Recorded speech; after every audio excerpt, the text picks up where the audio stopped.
বহাগ মাথো এটি ঋতু নহয়, নহয় বহাগ এটি মাহ।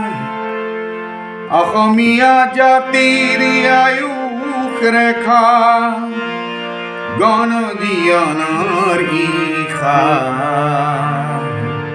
গণজীৱনৰ ঈশা। বহাগ মাথো এটি ঋতু নহয়, নহয় বহাগ এটি মাহ।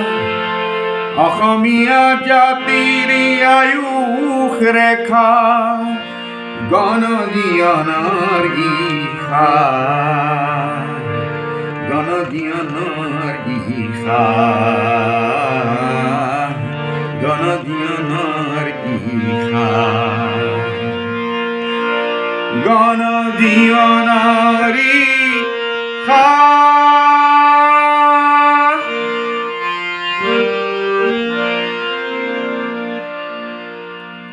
সাংস্কৃতিক অভিনন্দন গ্ৰহণ কৰিব। মই নয়ন অসম কলিয়াবৰীয়া। মই আগন্তুক ৰঙালী বিহুৰ ওলগ জনাইছোঁ সকলোলৈকে। আৰু এই ভিডিঅ'টোৰ যোগেদি মই এটা অনুৰোধ কৰিব বিচাৰিছোঁ। আপোনালোক জ্ঞাত যে ডক্টৰ ভূপেন হাজৰিকাৰ জন্ম শতবৰ্ষ 2026 চনত ইতিমধ্যে কুচকাৱাজ তাৰ আৰম্ভ হৈছে। 2025 8 ছেপ্টেম্বৰৰ পিছতেই তেওঁৰ জন্ম শতবৰ্ষ আৰম্ভ হ'ব। মই অসমৰ সমূহ বিহুৰ উদ্যোক্তা উদযাপন সমিতিলৈ মই এটা অনুৰোধ কৰিব খুজিছোঁ। বিহুৰ অনুষ্ঠানত মই ভাবিছোঁ ডক্টৰ ভূপেন হাজৰিকাৰ 10টা গীত, নিৰ্বাচিত গীত এইবাৰ লৈ পেলাই মই বিহুৰ মঞ্চলৈ যাম।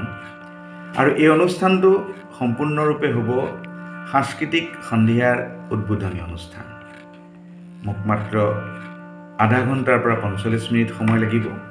আৰু উদ্যোক্তাসকলে ভাবিলে তাতোকৈও হয়তো কম সময়ত মই এটা অনুষ্ঠান কৰিবলৈ মোৰ আশা আছে, মনস্থ কৰিছোঁ, ইচ্ছা আছে। গতিকে মই আপোনালোকক অনুৰোধ কৰিছোঁ, অসমৰ সমূহ উদযাপন সমিতিৰ সদস্যসকলক, বিহুৰ উদযাপন সমিতিৰ এটা উদ্বোধনী গীতৰ অনুষ্ঠান, সাংস্কৃতিক সন্ধিয়াৰ উদ্বোধনী অনুষ্ঠান 10টা বা 8টা নিৰ্বাচিত ভূপেন হাজৰিকাৰ গীতেৰে, যিহেতু ভূপেনদাৰ জন্ম শতবৰ্ষ আহি আছে, মই ভাবিছোঁ অসমৰ বিহুতলীত ভূপেন হাজৰিকাৰ গান কেইটামানৰ চৰ্চা হওক। আৰু আপোনালোকে যদি মোক মাতে, মই নিশ্চয়কৈ আপোনালোকৰ তাত অনুষ্ঠান কৰিবলৈ যাম। মই পুনৰ কৈছোঁ, এই অনুষ্ঠানটি সম্পূৰ্ণৰূপে এনেধৰণৰ হ'ব: 10টা ভূপেন হাজৰিকাৰ নিৰ্বাচিত গীত আৰু মোৰ গীতো থাকিব তাৰ লগত 10টাৰ ভিতৰতে। কিন্তু অনুষ্ঠানটো হ'ব সাংস্কৃতিক সন্ধিয়াৰ উদ্বোধনী অনুষ্ঠান।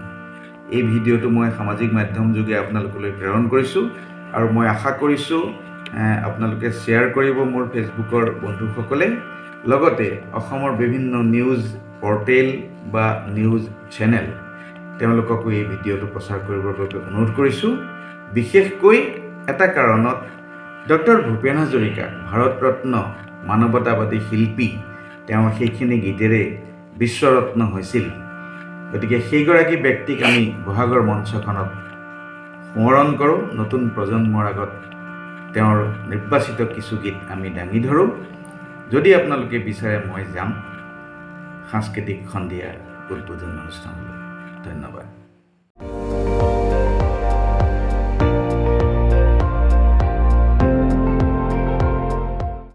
আপুনি চাই আছে ND24, সৰ্বশ্ৰেষ্ঠ নহয়, সৰ্বোত্তমৰ দৌৰত।